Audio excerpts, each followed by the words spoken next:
All right. Hello and welcome to the webinar. My name is Jess Larkin and I'm the Marketing and Communications Specialist at Cornerstone. Today we are going to be talking about one of my favorite topics, which is time management and productivity, especially during the busy season when everything is a bit chaotic and it's difficult to keep track of what's what. But before we get started, my information is on the screen if you'd like to get in contact with me. And don't forget to check us out on social media. We post industry and Cornerstone updates and information. So visit Facebook, LinkedIn, Twitter, or YouTube to give us a follow. Now let's talk about time management. Especially during AEP and OEP, task management can be particularly difficult. You have to make countless calls, run dozens of quotes, and satisfy each client's needs, all while giving the same level of care and attention to each client. And that's no easy task, and it looks a little something like this. But we can make it a little bit easier for ourselves. Atomic Habits author James Clear said, "You do not rise to the level of your goals, you fall to the level of your systems." When your to-do list gets overwhelmingly long and you're unsure how you're going to get it all done, it's important to have systems in place to guide you. You know about the standard systems: to-do lists, paper or digital planners, a system for writing notes, etc. But are the systems that you're currently using serving you? Are they based on your working style, or do you find yourself constantly playing catch-up? To determine which systems are right for you, you first had to determine your preferences. Do you prefer paper or digital organization systems, or maybe even a mixture of both? Do you communicate more efficiently through email or by phone? How do you respond to high-stress situations that require quick thinking?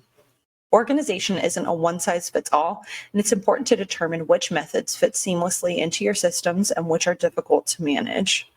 On the screen here are the 4 different clutterbug styles. This is just a fun little test to take if you're interested in which organization style you are, and it kind of gives you an idea of how to use that style to your advantage as well. Often systems that you have to continually manage are not the right systems for you. So let's say, for example, that you're someone who struggles to keep your home or office tidy on a day-to-day basis. Maybe you're someone who doesn't see the value in having an overly organized space. And if that's the case, you certainly aren't going to work well in an environment where everything is very meticulously labeled. My sister is one of these people. She's much more inclined to keep a space clean that has a system to just contain the clutter. So if you come home every day and let's say you kick off your shoes at the door and you now have a mountain of shoes that you trip over all the time, the solution might be a simple basket or a shoe rack at the door to contain that clutter. If you're on the other side of the spectrum, then you're more like me and you prefer perfectly organized spaces. The exact opposite might be true, and just containing the clutter won't be enough. You need to find something that works for you specifically, and this applies to your task management systems as well. Someone who prefers digital planning is unlikely to succeed with a paper planner. Someone who remembers things more clearly when they're written down will probably not enjoy a digital note-taking system. The important thing to remember is that there's no wrong preference. Both digital and analog written systems are valuable. So whichever works for you is the one that you should be using. But regardless of your preferences, there are a few organizational structures that you need to have in place, the most important of which is your to-do list. But before we actually talk about the system of our lists, it's helpful to do a brain dump. So when it feels like my to-do list has gotten out of hand and the emails just won't stop flooding in, I take some time to brain dump every single to-do list item that's on my mind, and then I reorganize them. This may seem like you're wasting time organizing when you should be pushing through and working, but my productivity skyrockets when I just take the 30 minutes that I need to get everything sorted. And when I say brain dump every single to-do list item, I mean every single to-do list item, personal and professional. I will brain dump everything from responding to that email that I've been putting off to just filling up my water bottle, from writing copy for that flyer to setting up some time to phone a vendor about a project. When life feels overwhelming, it feels best to have a list of everything in your brain that's bothering you. You then have to take some time to clarify that list. So once you've brain dumped everything out, everything is out of your brain and onto this list, we got to clarify it. And we have to find out what needs to be done and when, and how much time and energy it's going to take to complete that task. You then organize those to-dos into categories. So to categorize my to-dos, I use the Eisenhower matrix, which helps me figure out which tasks are the most important, which are not, which can be delegated to somebody else, and which can be removed entirely. The matrix categorizes the to-do list items into urgent, not urgent, important, and not important tasks. So in simpler terms, I go through each task and I ask myself, how important is this task? And do I have to be the one to complete it? So once you have your brain dump list categorized and organized, you can add them to your to-do list and engage with your work without overwhelm. With that list, you want to divide it into two sections, your top 3 and then the rest of your full list. Your top 3 list will consist of the 3 tasks that you would like to accomplish that day. Setting these tasks every day will help you maintain your priorities as your list fills up. You don't want to include any more than 3 tasks on your top 3 list because you want to maintain a focus for the day. If you do complete those 3 things, of course you can add more things to the list, but the focus at the beginning of the day is those top 3 items that you want to complete. And the goal is to actually complete those tasks on that day.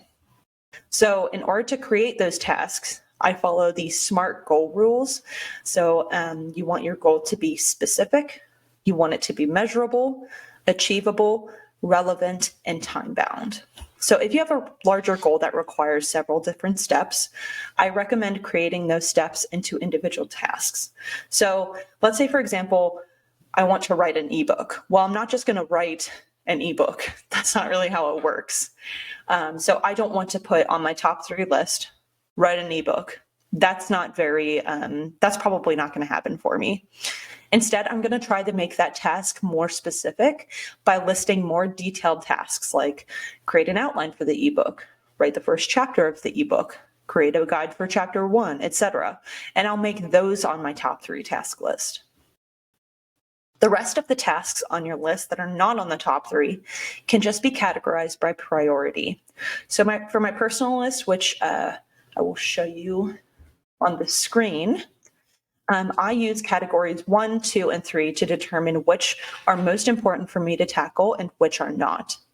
As someone who prefers more specific to-do lists, I also like to track deadlines, the progress that I've made on the task, and the date that I worked on the tasks. Because this helps me communicate the progress of the task, and it also helps me to determine if I have too many priorities. So if I have my top 3 and then I have 6 number 1 priorities, I know that I need to do some rethinking. And for those who are interested, I actually have created a printable and printer-friendly download that you can use, which you can see on the right.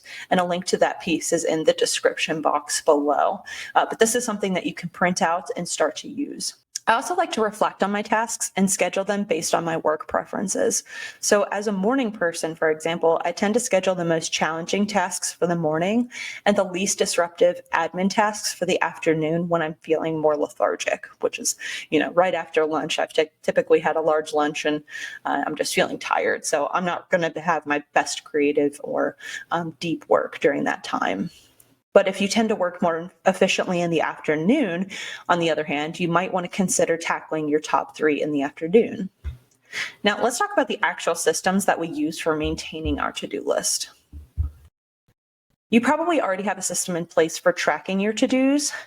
Maybe it's Post-it notes, maybe it's a notebook, a task manager on your computer, or maybe you're one of those people that just has a stack of napkins from your lunch. No shame.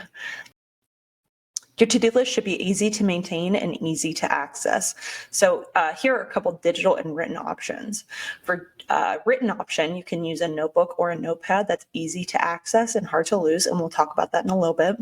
Or you can use a to-do list application online for digital planners like Google Tasks, Todoist, Asana, etc. There's plenty out there for you to try out. But let's take a look at a couple of the digital options right now. So if you use Gmail for your email, a great digital option for tracking your tasks may be Google Tasks, which is an application available through your Google account. So let me go ahead and bring up my Gmail account. All you do is you log into your Gmail account, just like you typically would, and you click on the check mark to the right. It says right here, Tasks. All you do is click on that and then follow the steps to set it up. And this opens up Google Tasks as a side panel. Using this application, you can make a basic task list and a top 3 list to track your to-dos. So if you use this drop down here, you can see that you can make several different lists. You can create a new list pretty easily. So I've divided it into 2. So I have a top 3 list and then the rest of my tasks, just like we talked about. You can also add emails to your tasks on Google Tasks by dragging an email from your inbox to the list that you'd like it to be in. So I can just take this email here and I can drag it into my tasks. And that's going to remind me that that's actually a task that I need to finish. Additionally, you can give your tasks a deadline by adding a date and a time. So all you need to do is click on the task and that says date and time, and then you can make that a recurring task. And this also syncs with your Google Calendar if that's something that you use. Microsoft Outlook also has a similar feature called Tasks. So we can go ahead and bring that one up. And this is helpful for you to just write down your tasks, mark down its importance, give it a category, assign it to a due date, and you can also make some notes on the actual task. So like we were talking about before, I'm not just going to write an ebook on my to-do list. I'm going to break that down into smaller bits and pieces. So this is a great way for you to do that. So just to go here, all you do is go to this check mark at the bottom of the screen called Tasks. On some computers, that might just be 3 dots at the bottom that you need to click, and then there will be a Tasks option available. You can also add your tasks to the sidebar on your mail view so that you can keep track of those more easily. And you can task your emails. I've used both Google Tasks and Outlook Tasks in the past, and I can say that both are extremely useful. The benefit of both systems is that they're linked with your email and your calendar, which makes it easier to maintain your tasks all in one platform instead of going from one piece to another. And it's my understanding that Yahoo also offers a tasks feature on their site with like their calendar feature. If you prefer using a paper system for your tasks, find a notebook that you can keep next to you at your desk and take with you when you need it. You want to reserve this notebook just for task management and not for meeting notes. That can get far too complicated. I would personally use a page per day to list your tasks and your top 3. If you just want to keep it simple, just write your top 3 list at the top of the page so it's front of mind, and then list your tasks below. And then the next day, you would just transfer any unfinished to-dos to the next page and create your new top 3. Simple. And remember, your paper doesn't have to look perfect unless that's your preference. It just needs to be functional. And of course, there are plenty of notepads online specifically designed for maintaining a to-do list. And these are just a few that I found with a quick search on Amazon. They're really affordable. And I especially like that these notebooks require you to establish a focus or your priorities for the day. So I do recommend any of these as well. Personally, I use Google Tasks for my personal to-do list. And then, like I said, I use Notion for my professional to-dos, which you can see on the screen again. Using Notion, I created a database, which is way easier than it sounds, to create a space for my tasks, the date that I need to do that task, the deadline for that task if there is one, the progress that I've made, and then the priority. And once I click on the checkbox to the left, the task actually goes away into a completed tasks filter, so that I can review my progress throughout the day if I'd like to. And if you want to learn more about creating a Notion template for yourself, or if you'd like me to create a template so that all you have to do is just click on it and use it, let me know in the comments below, and that might be something that I can set up for you guys. The idea behind creating and maintaining a basic system like a to-do list is to put everything that you can on autopilot. When you're in the throes of the busy season, the last thing you want to worry about is the notification that pops up in your email to register for your website domain or tackle those CE courses. So to avoid those hiccups when you're in the zone, consider creating a schedule of your recurring tasks, either on your calendar or within your to-do list. So for example, as a health insurance broker, you know how much of a pain those 24 hours of CE can be, and the time to complete them always seems to surprise you every time. I know it surprises me. It just recently did. So you want to add some time to your list ahead of time to work on your CE courses a couple hours at a time. So personally, I have a list of recurring tasks on my personal Google Tasks called Upcoming. And this is where I put all of my long-term tasks that I want to remember so that I'm never taken by surprise by something that needs to happen. And I review this list mostly on a weekly basis as I set my weekly goals and intentions so that I can ensure that these tasks actually get done in the proper amount of time without disrupting my priorities. So here's what my task list looks like in this situation. I have a nail trim for my cat scheduled for every 3 months, so I get a reminder on my Google Tasks. I have to pay my office subscription once a year, renter's insurance once a year, and then a reminder to transfer any Christmas money that I have. Those are just a few that I have set up, but it's nice to have them on there so I don't have to think about them because past Jess has already got it covered for me. Creating these recurring tasks makes it easier to manage a busy to-do list later. So if I have a large project coming up, for example, I can review these recurring tasks and determine which can be done before or after that project is complete if the task falls during that time period. So take some time to go back through your brain dump and determine if there's anything on that list that's a recurring task that you can start scheduling and putting on autopilot. Now that we have determined our systems for managing our tasks, we can talk about some time management tips that you can use on a day-to-day basis. The first of which being to take advantage of your golden hours. It's important to have a productivity system in place, but it's even more beneficial to determine what times of the day you are most productive. So I just spoke briefly about this a couple minutes ago, but we're going to chat about it now in a little bit more detail. There are a number of quote unquote experts online that passionately sing the praises of waking up at 5 a.m. in the morning to complete a meditation, eat a healthy breakfast, a 1-hour workout, journaling, etc. And that is great for some people. Some people thrive on that kind of routine. But for others, that routine is a recipe for destroying your productivity. So to maintain your time to manage your time most efficiently, try determining your golden hours or the time of the day that you're most productive and energetic. So this might be first thing in the morning, or this could be at 10 p.m. at night. It's important to not try to shrink into a box that you do not fit in. If you try to wake up early every day for a month and you're still miserable at the end of that month, it's probably pretty likely that your waking up early just isn't right for you. So how do you determine what is right for you? A great way to determine your golden hours is to consider your chronotype. According to the Sleep Foundation, a chronotype is the natural inclination of your body to sleep at certain time, or what most people understand as being an early bird versus a night owl. Dr. Michael Bruce is the author of The Power of When, and he talks about learning to work with your body and not against it. So the 4 chronotypes are Lion, and the Lion chronotype stands for the early bird. These individuals wake up early and are most productive in the morning, but they have more trouble following a social schedule in the evenings. There's the Bear, who, according to Dr. Bruce, makes up about 55% of the population. And people with this intermediate chronotype tend to follow the sun. So they do well with traditional office hours, but they also don't have a problem maintaining a social life in the evenings. There's also the Wolf. The Wolf chronotype is equivalent to what you would consider to be a night owl and is believed to make up approximately 15% of the population. And then finally, the Dolphin, which is based on the ability of real dolphins to stay alert even while sleeping. Human, quote-unquote, dolphins are best described as insomniacs. So if you want to find out what your own chronotype is, I know there's a lot of quizzes in this presentation, but I find them kind of fun and interesting. You can visit thepowerofwhenquiz.com to figure out your chronotype.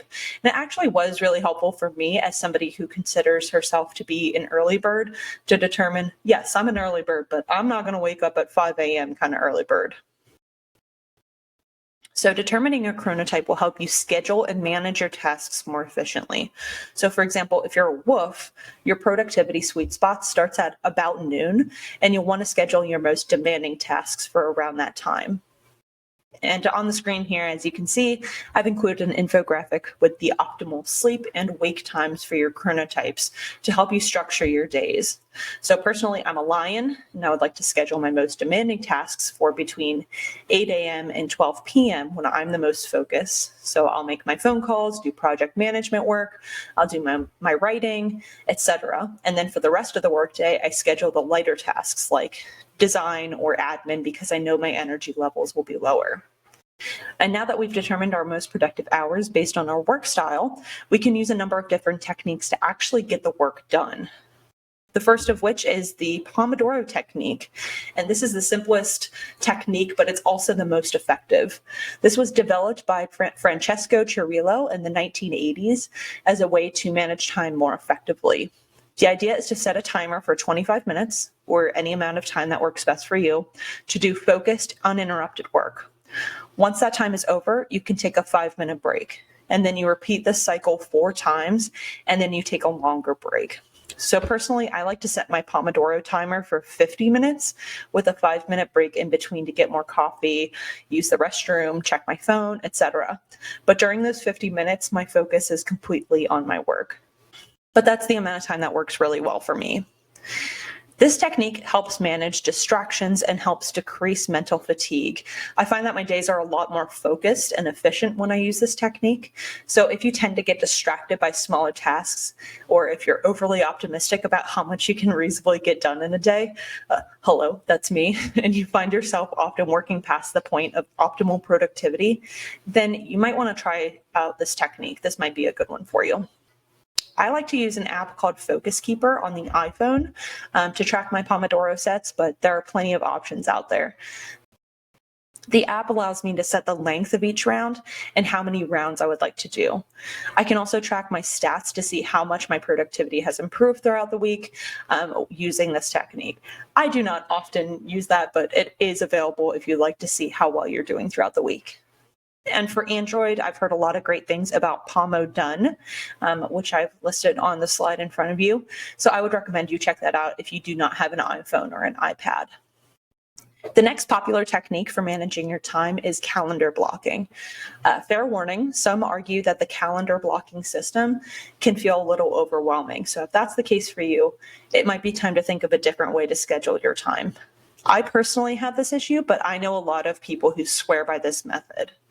Calendar blocking can be used to schedule in time for each task you have on your to-do list. You literally add an event to your calendar to mark the time that you will complete that task. This helps you set realistic expectations for your list, and it keeps you away from distractions, and it informs colleagues when you're unavailable for meetings or phone calls. If you use this technique, then it's important to keep the rule that once you place an event on your calendar to complete a task, you cannot or should not move it. One way to use calendar blocking is to manage your emails. One way to use calendar blocking is to manage your emails and other administrative tasks. Emails can be the death of your productivity because you will never be done responding to them. The famous inbox zero is a nice thought, but new emails are always going to come in. So putting 30 minutes on the calendar 2 times a day is going to help you focus on the most important tasks while ensuring that you respond to those important emails that you have coming in. If you receive an email outside of those 30-minute increments, they'll have to wait. But throughout that 30 minutes, you can respond to emails and task them. If you have calls to make and you want to make sure you're calling people back at an appropriate time, you can put that on the calendar. If you have to put together a proposal, put some time on your calendar for that. If you have some pesky administrative tasks that you'd like to do each week, put it as a repeating task on your calendar, just like we talked about with the recurring tasks. I always like to make sure that I'm breaking for lunch if I have the time, so I'm always sure to put lunch on the calendar as well so that no meetings are scheduled around my lunchtime. I'm very serious about my lunchtime. I don't want to do a meeting during my lunchtime. So here I put together an example of what this might look like for my week. I have admin, designs to create, copy to write, webinars to put together, emails to send out, projects to manage, blah, blah, blah, blah, blah. It can be pretty overwhelming just to see this giant list that I need to accomplish. So I like to calendar block to make time for the most important tasks. Calls, emails, and meetings can wait until after I'm done with that task because I already have those tasks scheduled throughout the day. If you want to remain productive in the midst of chaos, it's important to take some time to reset. It's likely that you found yourself buried beneath overwhelm before, probably more than once. We all know the feeling. Your phone is ringing off the hook, your desk is a mess, you're afraid of getting what you need to do for a client done while you're talking to another client. And this might seem counterintuitive in the moment, but this is exactly the right time for you to do a 20-minute tidy of your space, which will not only help you reset your mind and your space to continue on with your day, but it'll also give you a small win that will encourage your brain to keep moving in a positive direction. If you didn't take the time to do the 20-minute tidy, your work would get too far ahead of you, and it would be difficult to get yourself back to zero. So here's how it works. First, you're going to stop what you're doing. If you can, let the phone ring and take some time to get situated. Take 3 deep breaths, put on some music, or do some light stretches. You don't have to do this for a long time, just enough to calm your system down. Number 2, you do a brain dump. Like I said before, you just take a couple minutes to brain dump every single thing that's on your mind into a piece of paper. Everything from tasks that you have to do at work to remembering to pick up salsa on your way home. Anything goes. And then you categorize. You put those tasks in their proper place. You add work tasks to your weekly or daily to-do lists. Add an alarm on your phone that reminds you to go to the grocery when you leave work so you don't forget that salsa. Add Post-its with notes to documents that have to be processed. Just get yourself organized and situated. And then you want to take care of your space. Take a couple minutes to get your space back to where you like it. Put your documents in your paper inbox to file later. Clean out your coffee mug that you probably haven't cleaned all day. Get rid of the cans of ginger ale and refill your water bottle. It's important to reset yourself to zero. This also gives your brain time to jump out of fight or flight, making it easier for you to make decisions and keep up with your work. Putting systems in place to best organize your life is very challenging and overwhelming, but it will help you streamline your work and will prevent overwhelm in the future. The best part about implementing a new productivity technique is the ability to tailor it specifically to your needs. So don't feel restricted by the rules that you've set in place. Customize them so that you can do focused work that brings you closer to your goals. If you're interested in more webinars like this about productivity, I want to hear about it, but I also want to hear about what it is that you struggle with when it comes to productivity. So email me at jlarkin@crnstone.com and let me know. Thank you all for joining us today, and everyone stay safe and have a great day.